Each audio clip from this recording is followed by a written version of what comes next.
વડોદરાના ડભોઈમાં ગાજવીજ સાથે વરસાદ વરસતા વાતાવરણમાં ઠંડક પ્રસરી જવા પામી હતી।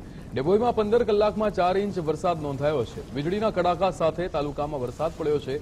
એકધારો વરસાદ થતા ખેડૂતો ચિંતિત બન્યા છે, પણ અહીંયા આ બંને બાજુના દ્રશ્યો આપ જોઈ શકો છો। એક બાજુ જ્યાં વાતાવરણમાં ઠંડક પ્રસરી છે, તો સાથે જ ખેડૂતોમાં ચિંતા પણ વધી ગઈ છે। 15 કલાકની જ્યારે વાત કરવામાં આવે, ડભોઈની અંદર 4 ઇંચ વરસાદ નોંધાયો છે।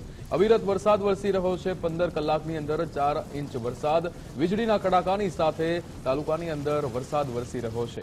એકધારો અવિરત વરસાદ વરસી રહ્યો છે, જેના કારણે અહીંયા ખેડૂતોમાં પણ ચિંતા વધી છે।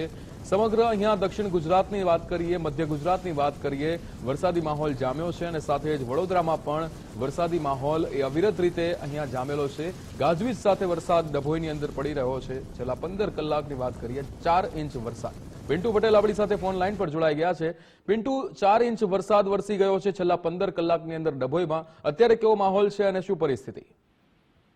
જી, ચોક્કસથી જણાય તો ગત રાત્રિથી 15 કલાકની નહીં 4 ઇંચ જેટલો વરસાદ ખાબક્યો હતો અને વહેલી સવારે જે ધોધમાર વરસાદ પડ્યો હતો, જેને લઈને ડભોઈ નગરની અનેક નીચાણવાળા વિસ્તારોમાં પાણી ભરાયા હતા અને જે ઉમા સોસાયટી જોઈ શકી સોસાયટીમાં બી ઘૂંટણસમાં પાણી ભરાયા છે। મહત્વની વાત એ છે કે જે ખેડૂતના ખેતરોમાં ઉભા પાકને પણ પાણી ભરાવાથી નુકસાન થવાની સ્થિતિ સર્જાઈ રહી છે। ખેડૂતો ચિંતિત છે અને મહત્વની વાત એ છે કે જે નર્મદા ડેમમાંથી પાણી છોડવામાં આવ્યું છે, જેને લઈને મલારાવ જે ઘાટ સાનોદમાં આવેલો છે, તેના 108માં પગથિયામાંથી 100 પગથિયા સંપૂર્ણ પાણીમાં ગરકાવ થઈ ગયા છે।